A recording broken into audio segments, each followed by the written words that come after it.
esteemed viewer, you can't afford to miss your weekly most cherished current affairs program, Issues of the Moment on NBS TV. Issues of the Moment is a 1-hour live discussion and phone-in program that engages government functionaries, technocrats, captains of industries, public commentators and intellectuals on burning state and national matters of public interest. Join us every Saturday by 10 a.m. with your host, Godspower Ede, as we review, analyze, and proffer solutions to the challenges of our society. Issues of the Moment live, engaging, analytical, and revealing.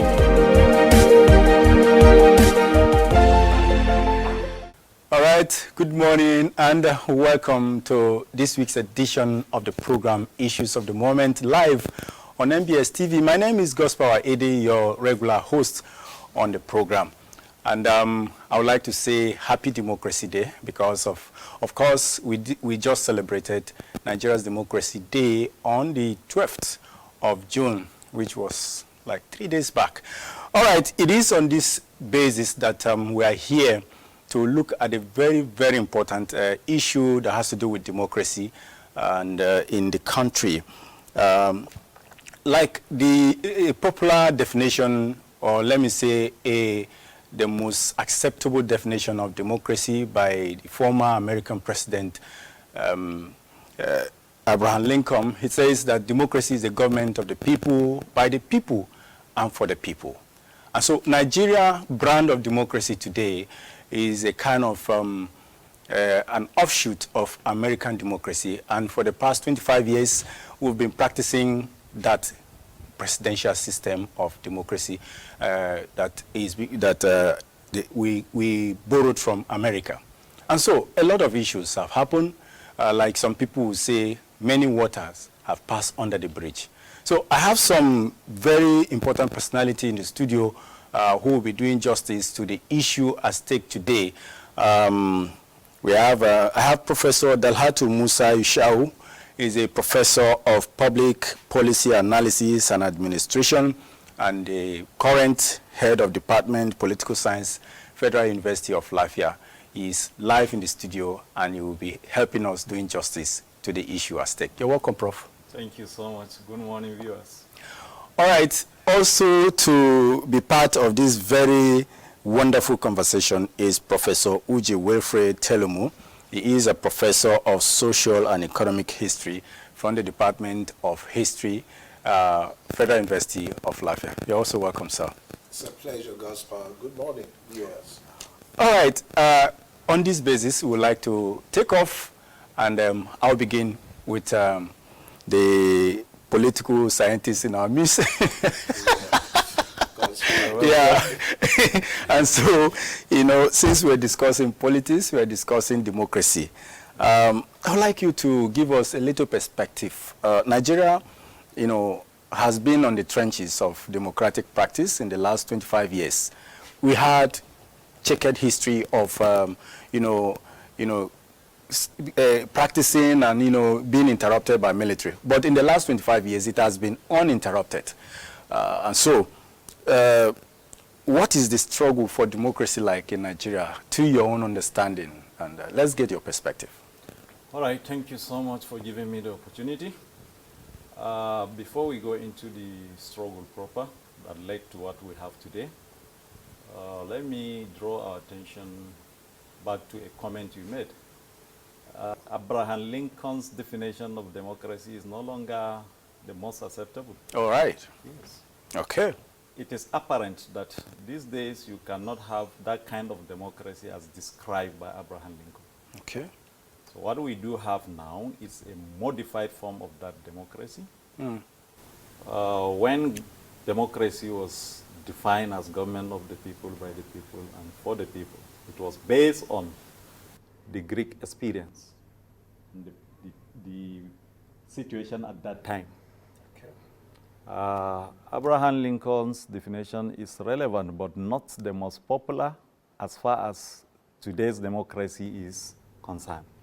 So we are now having a reformed version of it because of situation, particularly the population explosion, that today you cannot have a form of direct democracy as described by Abraham Lincoln.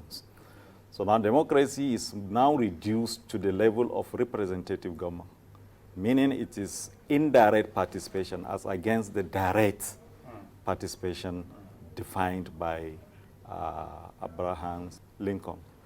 So now we've been practicing this system because the advantages are the same. Whether it is direct democracy or indirect democracy, the essence of it is supposed to be the same. It will allow for citizen participation in decision making, decision implementation, and in fact, in benefiting from the outcome of those decisions. So that has been the bedrock of the democracy, and it is encapsulated into what we call good governance. So the expectation is good governance. And so when nations begin to struggle for democratic government, it is quite clear. It is justified. And so since independence, we have been having several attempts to have a sustainable democracy. But mostly military junta normally put an abrogation to such efforts. So we thank God that in the last 25 years, we have had, let me say, an enduring democratic practice from 1999 to date, and we are still looking forward to more years to come. And so, but then there is difference between democracy that is, sustained like this, and a substantial democracy that will give you all those benefits of democracy. So what we have, as far as I'm concerned, is that we have democratic system that has been running for 25 years now. It is different from, in actual sense, different from what those who struggle to ensure this democracy come on board have in mind. Their vision, I believe, most of them would say they are highly disappointed with what is happening. Exactly. So a lot of us struggle to ensure that we get this democratic dispensation. I think you and I were part of the struggle. Exactly. Students, associations, students, organizations, the peasants in their own way equally help in the struggle. You understand? The professional bodies such as the Nigerian Bar Association, ASU, NLC, those one in the petroleum industry, Pengason and the rest of them. Then notable individuals like Gani Fahimi, in fact, even the present president was part of those who struggled to ensure that we achieve democracy or democratic governance in Nigeria in the late 90s. Okay. It wasn't an easy thing. A lot of people made sacrifice. There are a lot of them that died as a result of that sacrifice. You remember Abiola himself, his wife Kudrat, a lot of people that we cannot, time and space will not allow us to mention all of them. All right, but maybe they let's paid the supreme price exactly to ensure that we have this democratic dispensation. All right, Prof, thank you. Let's keep it there. We'll get back to that again for giving us a kind of panoramic view of what transpired in the struggle. Let's make quick progress because of our time. Let's get back to Professor Uji Wilfred. He talked about the struggles. He talked about what democracy ought to be, and then the disappointment which most of us are currently having as a result of maybe lack of proper practice of the tenets of democracy. So now, let us know from you, what are the challenges of democratic practice in Nigeria? Yeah, I like the panoramic view that he brought up, and of course, which is deeply historical in terms of the outlay to understand what the struggle is, and of course, the kind of challenges that we have.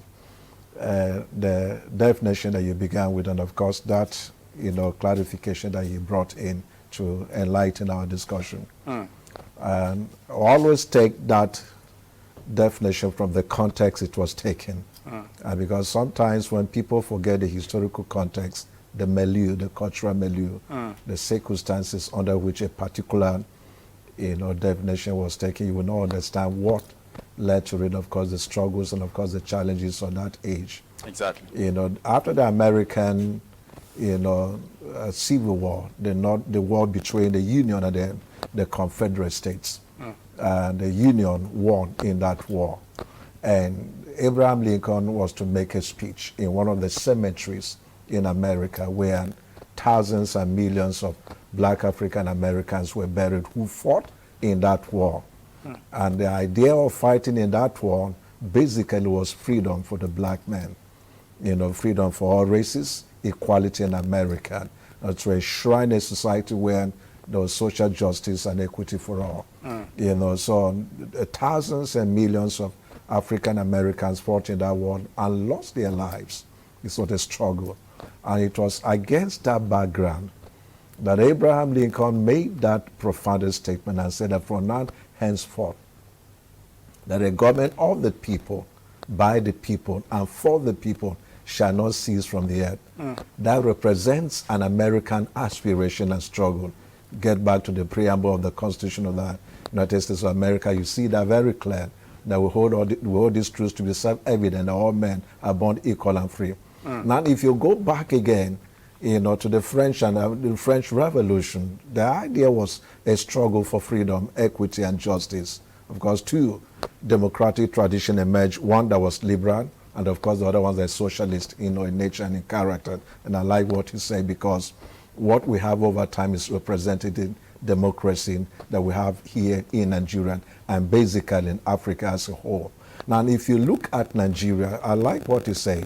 There has been struggle for, to enthrone a democratic society in Nigeria. The most recent is the one that began from the annulment of June 12, that he cited those who lost their lives in that struggle and who paid the supreme price in terms of to make sure that, look, that there's a democratic society, that military rule will not continue and persist in Nigeria the way it has been or it was over time. Now, the critical thing about democratic struggle, in whatever perspective, from whatever angle that you see it, is development that, emancipates the people. And the critical idea is the freedom from poverty, freedom from injustice, freedom from inequality. Of course, you're able to say, look, people have a sense of self-worth and dignity, which is what is, like he said clearly, that you and I were living witnesses of this, democracy. If we really, these things, we can say these things are notable, we can see them. So the challenges are clear, which he even highlighted from what he was trying to say. If I take his word, I like the lead that he presented. And he was trying to say, look, this democratic movement, let's so to speak, has been hijacked, by a particular class for their own interest. Okay. It's no longer for the generality of the Nigerian people, the masses. So you have a ruling political class. There's more concern about policies that can make things better for the rich, and of course will not help the poor. We have seen the removal of oil subsidy in recent times. We have seen the hiking of electricity, tariffs in recent times. We've seen that in the telecom industry, and of course the multiplier effect of that, on the living standard in this country in terms of inflation and challenges. So, we clearly could see that, look, there's a ruling class, a bourgeoisie class, we have to use that term, those are Marxist terms, anyway. We're taking hostage the nation, and we not want, the good governance to trickle down to the grassroots, so that the ordinary person on the street also can access good governance and will say, no, life is worth living in Nigeria. And of course, the self-worth and the self-dignity is there. And we can clearly say, look, I'm proud being a Nigerian. And this is what he was really trying to bring up. There's one major challenge. The second challenge also has to do with, even civil society itself. Of course, even the labor unions and the etc. and many of these, associations put together. What is our understanding of democracy? That is first, and like I will always say every time, I say, are we prepared to pay a price to enthrone democracy in Nigeria? Remember, any country in the world, that had a democracy or has a democracy or that practices a democracy pay the price for it. Definitely. We just cited the United States of America. We cited France, for instance, even some of the European nations that we see today. So are we willing to pay the price, so that indeed Nigeria can have a democracy where development in Nigeria will be spread across and will be widespread to the grassroots. So the third challenge has to do with structural reforms, and we see them every day. When he was said indirect participation, I understood him very well. The leaders that we have, whether at the state, national, local government, or at the National Assembly, do they truly represent us? Our aspirations, our feelings, our thinkings, do they truly belong to us? Do we truly belong to them in that sense of it? So these are the challenges. So you see that clearly there's a democratic, society that is beginning to emerge, but it's being ruffled, by several challenges here. But basically, it's a class movement that you find in Nigeria. That is why some scholars will prefer to refer to our democracy as an oligarchy, style democracy. And what they're trying to imply by that is that there's just a few aristocratic ruling class that have taken control of the nation politics and as well as the resources, who, quote and unquote, represents the people, not in the true sense of it, but will not really provide the kind of, do we use the word dividends or democracy, that will benefit the common ordinary man of the street in terms of job, wealth creation, and of course a sense of belonging, in terms of security, which is the paramount thing in this country. We can see all these things for ourselves in Nigeria, and we can assess if our democracy, like he truly said, is a democracy, the one that began years back, where we've been able to lift it up into Nigeria, or it is a democracy that truly represents the people, for the people, by the people, of the people, or it's a democracy for the rich, by the rich, and for the rich. This is what is clear, and that is a major challenge. Sorry. Thank you so much, Prof. All right, he talked about the ruling class. I was actually coming with a question about the role of political class in shaping our current democracy. Do you agree with him, or how will you address the aspect of the role of the ruling class in what is currently being referred to as democracy in Nigeria? Well, he has made a very fundamental, observation on how our system runs, that you cannot achieve democratic sustainability or substantial democracy as described in the political science literature, where all the basic tenets of democracy are obtainable, where all the basic tenets of good governance are obtainable, unless there is adequate citizen participation. Now, it is very clear that in every country there must be a ruling class. That's why we say democracy is more of indirect participation, because you trust some people, give them the mandate to take decisions on your behalf. And these people are what we refer to as the ruling class. However, their role, if we want to have a working democracy, their role is well defined. Okay, they must respond to the yearnings and aspirations of the people. This must be the number one thing that they will struggle to achieve. Always thinking of delivering the goods to the people. They must also make every arrangement to ensure equity or equality, as well as inclusiveness, so that everybody will be part of the government, directly or indirectly. You may not be in the National Assembly, but what you need, that you want to present to the government, and also get from the government, will be tabled before the government. So that is participation that we're talking about. Again, there must be, because one of the major advantages of democracy is freedom. So this freedom, we must not sacrifice it. Okay? Civil right, civil liberty, okay? Fundamental human rights, freedom of the press, freedom of association, freedom of expression. You understand? These are very, very necessary.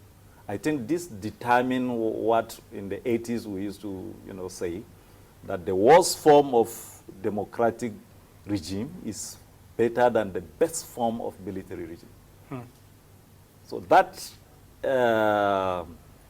what do you call it? The inclusive nature of democracy. Yeah, no, I mean the, what do you refer to it?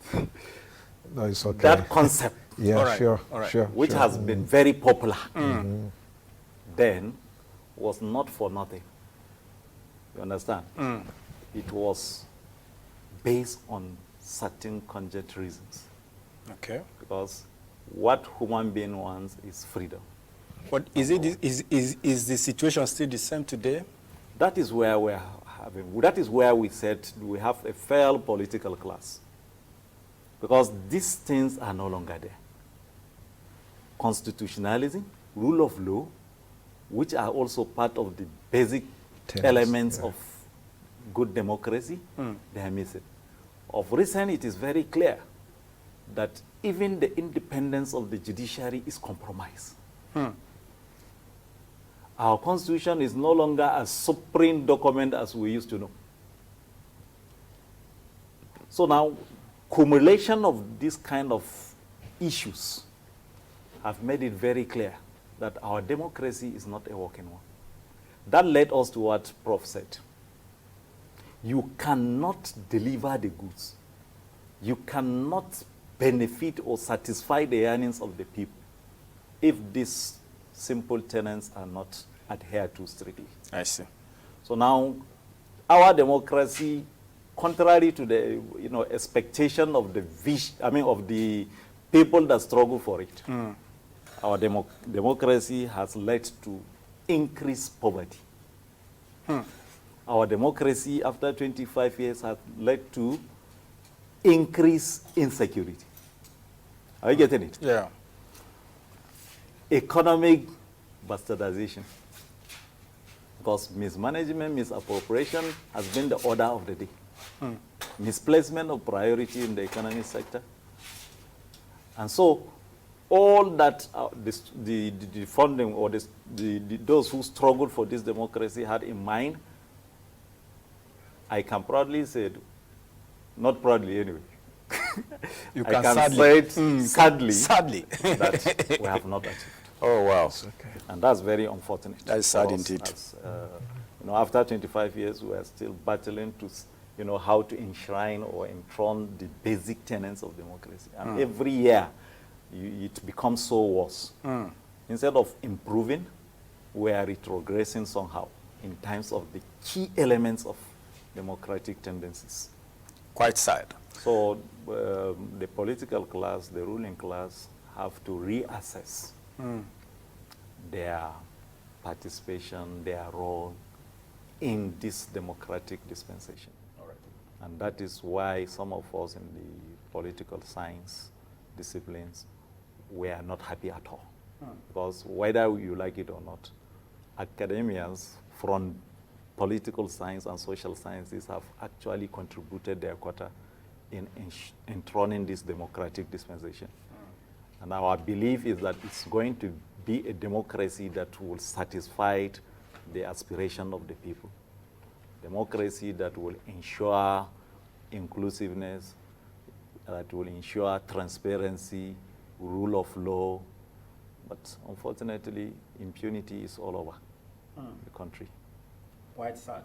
25 years after, ordinarily a child of 25 years, a female child should be a mother. A lot of them are mothers. Even male. Even male child should be yeah. a proud father. Exactly. And a responsible one at that matter. Of course. Unfortunate. Well, sir, Prof. Wilfred, corruption is another very disturbing aspect. What has really, almost brought our system to the news. And so, let us look at it in the public sector. The politicians are doing their own. The civil servants also are not left behind. It is more like a roller coaster. You know, everybody's just scampering for the availability of what is, you know, just like they used to say, my own part of the national cake. So how do you view the, what we are doing vis-a-vis corruption in the system? Well, fine. You see, we're looking at democracy, and of course, 25 years of sustainable democracy, you know, and I like that this issue has come up. All the fundamental challenges of Nigeria, the Nigerian state, is that we've never sat down as a people to really define what this country is, even in terms of the distribution of resources, resource control, and many other factors put together, even in terms of the devolution of powers from the center to the subunits that make up the federation, that is from the federal to the states to the local government. And so you have a country where, you know, the colonial legacy, so to speak, that, you know, everything is over-concentrated at the center, you know, in the presidency, and of course the Nigerian federalism theoretically is screwed, because it's not the way it should be when you look at other federalism across the world in a true federal state. And of course, I can just give a few samples quickly then, of course, to look at this issue of corruption. The federal state in Nigeria created the states. Of course, it ought not to be so, because like that of the United States of America, the states came into being before the federal state, the center was created, you know, through a ratification. You know, so there are a lot of contradictions, you know, within our structure of federalism, even in terms of security, who is the chief security officer of the state and etc.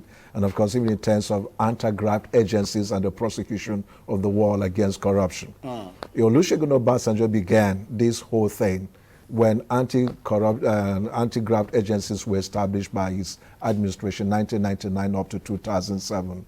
The EFCC and of course the ICPC, and many of these, you know, that were put together. But what we have seen in Nigeria over time is that because we cannot separate politics, you know, from the war against corruption, in other climes where these anti-graft agencies exist, there's always that autonomy and independence. And remember, these are the kind of infringements that we have in Nigeria. He spoke about it. It's the kind of, you know, contradictions that we have in terms of our institutions. Sometimes the controls are overlapping, and where the executive could also exert so much influence over an institution. For instance, like he cited the judiciary that has come under the censorship, let's put it that way anyway, of the executives, of course, being circumscribed by the executive arm of government in Nigeria.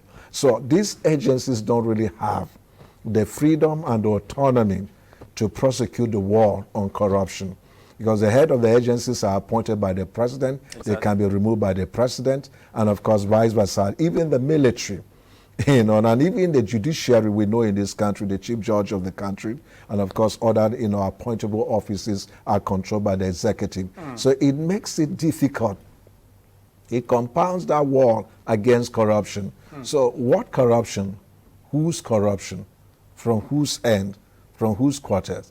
Because much of the corruption is from the center at the national level. And even what you see at the state and, of course, local government level is being replicated, a replication of what you find at the center. So who has the political will, the moral will to wage a war against corruption? Is it in the presidency? You know, where trillions of dollars will continue to disappear. And, of course, we see these things on the pages of newspapers.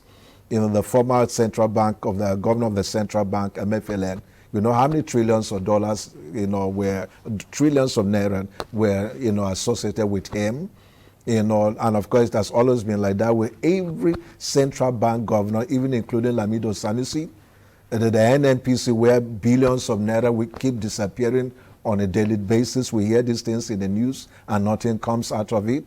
Then, like in the bureaucracy, you know, bureaucratic corruption in the civil service, the office of the accountant general, the office of the auditor general, and etc. Even the pension office, Mainan, again, billions of naira, the head of service, billions of naira. But it's because the system is, you know, is screwed in such a way that there's a contradiction.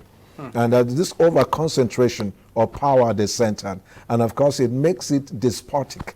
And it makes it unaccountable to anybody. He said something that I love from the background when he was trying to explain certain things, that in our democracy, it's difficult to hear the voice of the people Somebody standing up from his own constituency to say that, no, this is my feeling, this is my thinking. And your thinking and your feeling will be represented at the national and will be captured. You know, so the war against corruption encapsulates all these things. If you look at the war against corruption just from one angle alone, in terms of punitive measures, trials, people being thrown behind jails, of course, in terms of recovering of the looted funds, then we miss the entire thing. It's good that we look at it in a holistic manner in terms of the structures and the contradictions of Nigerian federalism and how it plays out in the kind of corruption that we have in this country. It's most unfortunate in this country that most leaders today in Nigeria were once indicted for one thing or the other. Yes, and they're still leaders. They've been recycled either by appointment or by elections, and they're leading in this country. So it makes, you know, completely nonsense, the war against corruption. Often it's selective, it's punitive. If you have anything to do with an opponent, yes, you go after him, you get him and you disgrace him and you humiliate him. But there's nothing constructive, comprehensive, and holistic to say, no, let's fight corruption in this country. And lastly, our values and expectations are very, very important. Who is the average Nigerian today? You see, everybody has gotten used to this syndrome of get rich quick. Yeah. It's everywhere. Nobody accounts for anything. Nobody explains. How come in a country like Nigeria, politicians, public office holders become billionaires? Nobody asks a question. What is your salary, even that of the president? And mind you, nobody, the president, they said Buhari, has ever been successful to say, look, let me come out and declare my assets. Either before coming into an office or after an office. This is Nigeria from the top. You know, so there's the values, the attitudes, and everything wrapped up together. People don't believe in corruption. Look, the fact is that people believe that if you don't steal public money, there's something wrong with you. You know, so these are the critical issues. All right, thank you so much, Prof. You see, you have really dealt with this issue, and I would have loved to allow you to continue, but you know, we are dealing with time. Yeah. And we have a short clip that I would like us to take a look, every one of us, including our viewers. We are looking at the aspect of patriotism. The leaders ought to be patriotic, the followers too. And so we have a short video. Remember, on Wednesday, when the president was celebrating Democracy Day, there were incidences that happened, and there were also reactions that followed. The reviewing officer, the special guest of honor and reviewing officer for today's historic occasion. This morning, I had a swagger, and it's on the social media. They are confused whether I was doing Buga or doing Babariga. But it is a day to celebrate democracy while doing Dobale for the day. I'm a traditionally Yoruba boy. I did my Dobale. A day like this will not be complete without appreciating the role played by the likes of Colonel Abubakar Dangiwa Umar, the likes of Chief Abraham Adesanya, Alani Akao Boshoru, and the likes of Fred Eno. Mr. President, even though the governor of Kaduna State removed me from the seat, I will always remember that he was one of those who stood for us when we were in prison. He was among those who kept the torch of freedom alive while many of us languished in the cell. Mr. President, I would like to draw your attention to these facts and these truths. The national anthem cannot unite a nation. A national pledge cannot unite a nation.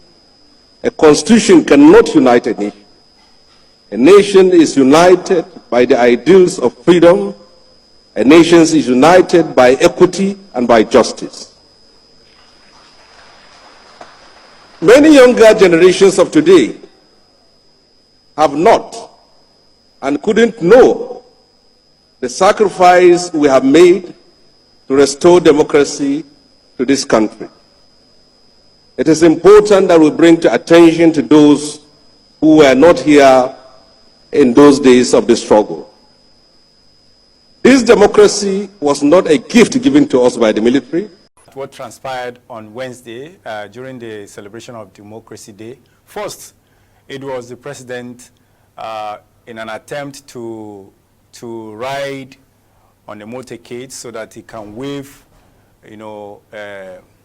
as the normal National Guard, during ceremonies of that nature. And he had a slip and he fell down. And a lot of people took to social media and were actually mocking the president. It is a question of patriotism. All right, the president came out later in the evening during a dinner and tried to kind of defend his actions. He fell for democracy. Then in the same dinner, we had Senator Shehu Sani, who came out and told the president, he spoke truth to power, that change in the national anthem or constitution does not unite the nation. He was apparently telling the president some of the things that our guests here in the studio have talked about, about what needs to be done for the nation to be great. And so those were the highlights that I just put there for all of us, because of course this democracy is a work that all of us have a role to make it work. And so quickly, before we start allowing our guests, we have just like 2 minutes to allow our guests, our viewers to make a phone call. So patriotism, the president fell, people were laughing at him. And we had Shehu Sani also speaking about what needs to be done. So quickly, in summary, what is your view concerning what transpired that day? Well, still from the social media, it was clear that this is not the first president that fell. Okay. Yeah. Even United States of America's president, the present president, Joe Biden, okay, has sometimes in the past slipped off and fell like this. So, in their own case, it was not a case of mockery. Unfortunately, because we lack that patriotism, instead of sympathizing and see how we can encourage the president to pick up, we start mocking him. So this is to tell you how unpatriotic Nigerians are. Okay. But then, when you see a citizen of a country dying for that country, it's because he has something good in return. All right, all right, all right. But where you have a situation whereby those in government do not care about you, those in government is not ready to better your life. Those in government don't even know you are existing. So you are somehow left on your own to see how you can fend for yourself and survive. I agree with you. Which is definitely, as we can see today, survival is even difficult. So now in that case, the sense of patriotism will diminish. All right, thank you so much. So in order to meet up, I actually wanted to mention one thing concerning the issue of corruption. No, the time may not permit that for now. Let's see how we can address this issue quickly. Professor Wilfred. Yeah. Yeah. Senator Shehu Sani spoke truth to power. So how should our citizens be, especially those that are a bit privileged? Yeah, you see, something that he said, and of course, is very factual. The value you have for a country is the value the country has on you. And of course, that way. And if anything happens to the president, of course, you're concerned because you know that the president is overwhelming in terms of protecting you as a person. And Shehu Sani came up and, of course, said certain things over there. What do we stand for? What are our values, our principles, and, of course, enshrined in our democratic experience? What, are these principles of the struggle? So something he was trying to bring up. So Nigeria should be able to, like, we define ourselves and we know who we are and what we stand for. Then we can stand up to something and fight for something and cherish something and insist that certain things be done. President Tinubu was able to explain his fall. We take it in good faith. I like what he said. Presidents do fall. To sleep and fall is natural. But for Nigerians to have unpleasant comments, then of course it has to do with our political divide again, how badly divided this country is, and the low level of citizenship in terms of awareness and consciousness. We need to do something more in that respect. All right.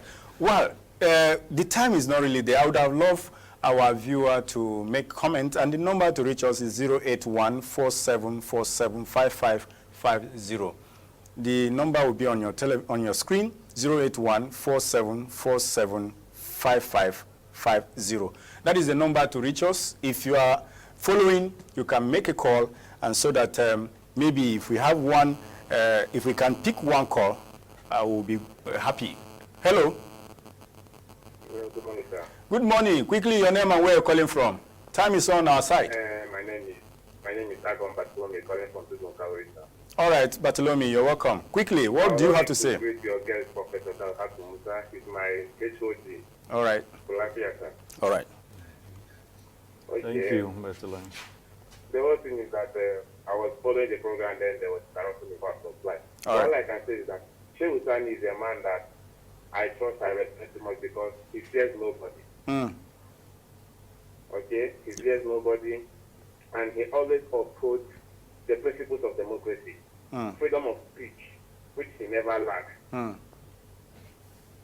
That's all I have to say. All right. Thank you so much, Bartolome, for your kind contribution on the program. We appreciate you so much. All right, that was a caller there, Bartolome from Tudun Kauri, who also bear his mind on the issue. We're expecting more calls. If you can pick one more call, I think it will serve for the day. But before we go, finally, can you suggest for us ways to get democratic culture deeply rooted in Nigeria? Yeah, orientation and reorientation. It has to start from the top, because those in governance must agree to ensure that all the basic tenets of democracy are complied with. Okay. And provided. And then on the part of the masses, we must also be reoriented on the issue of just what Prof said, corruption, getting rich quick, glorifying wealth, worshiping money. You know, that's culture of and values that doesn't even ask how you get the money.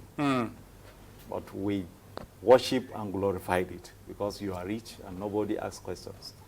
So now that in itself gives room for those in government to be more corrupt. Yeah, I agree with you. To the extent that if you are not corrupt to that extent, they will feel you are not even representing them well. You are not a successful person. Yeah, yes. they can call you names. Wherever they send you to, you come without anything. Thank you, Prof. What I want to say, permit me to say that for just a second or two. In fighting corruption, because the issue of corruption has been all over, we can repeat, but in fighting it, one other institution that is very, very important, which unfortunately is being neglected, or I don't know, unfortunately they don't do their function very well, is the Court of Conduct Bureau and the Court of Conduct Tribunal. Okay. Yes. Thank you. Okay, good. Maybe just a word. Yes. In how to, better our democracy. I'm happy that I participated on this program, and of course the opportunity that was extended to me to be part of it. I would say here, education and education. Our educational system has collapsed. Let's not run away from what it used to be and what it is now. All right. If there's any way that you're going to build a society where there's quality, in terms of consciousness, awareness, patriotism, then of course we must return back to the classroom. What is happening to the educational system today at all levels, all tiers of education is something that we must consider thoroughly. And I'm happy he's a teacher, I'm a teacher. We know what we're facing in the university in terms of our students, in terms of the kind of students we produce for society. And of course, most of these students, don't even know what happened to this country over time in terms of our national values and aspirations. And I think that is one critical thing that is very, very important. We must build a sustainable democratic culture over time. Thank you so much, Professor Dalhatu Musa Ishao, Professor of Public Policy Analysis and Administration, HOD Political Science, Federal University of Lafayette, for your time. You're welcome, and looking forward to see your invitation again. Yes, very well. And Professor Uji Wilfred Telumu is a professor of Social and Economic History, Department of History, Federal University of Lafayette. We appreciate your comment. It's a pleasure, Godspower. It's nice being here. All right, and to you all that have been following our viewer and all Nigerians, the keyword is patriotism. Let's play our role and make this democracy work. It is in the interest of our nation. Bye-bye. Do enjoy the rest of your day, and happy Democracy Day in arrears. Bye.